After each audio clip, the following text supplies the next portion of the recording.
Internet nashrlarida Qozog'istonda o'tkazilgan zotdor qo'ylar xalqaro ko'rgazmasida og'irligi 188 kilo, bo'ynigacha balandligi 1 metr bo'lgan Gulliver laqabli qo'y g'olib deb topilib, Markaziy Osiyodagi eng yirik qo'chqor sifatida tan olingani haqida xabarlar tarqalgandi.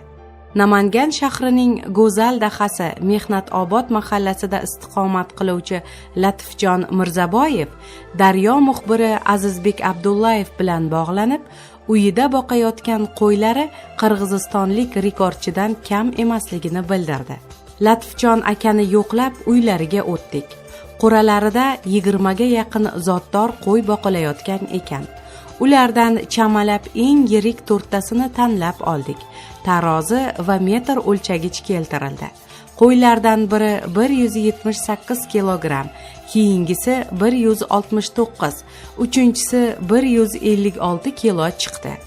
Taroziga Baron laqabli qo'chqorni chaqirganimizda 192 kilogramm tosh bosdi. Uzunligi 1 metr 40 santimetr, bo'ynigacha balandligi esa 1,12 metrni tashkil etdi.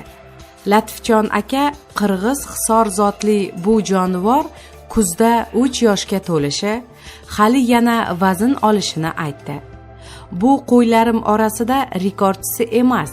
2016-yilda sotilgan shunday hisor zotli qo'yim 242 kilo chiqqan. Bo'yi 1,30 metr edi.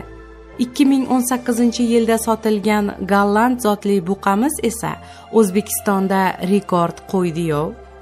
Og'irligi 1 tonnayu 860 kilo bo'lgan. Bo'yi 1 metr 90 santimetr edi, deydi Latifjon aka.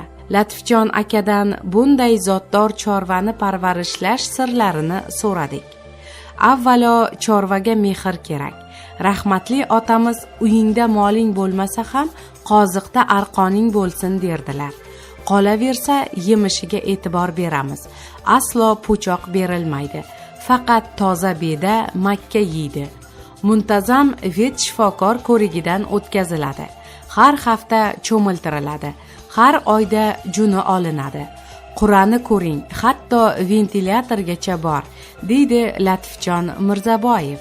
Latifjon aka bilan xayrlashar ekanmiz, bunday qo'chqorlarni xalqaro tanlov va ko'rgazmalarga yuborib, O'zbekistonda, xususan Namanganda shunday zotli jonivorlar parvarishlanayotganini bildirib turish foydadan xoli emasligi haqida fikrlashdik. Xullas, Markaziy Osiyoda eng yirik qo'chqor nomiga Qozog'istonda g'olib bo'lib qaytgan Gulliver emas, Namanganda parvarishlanayotgan Baron da'vogar ko'rinadi.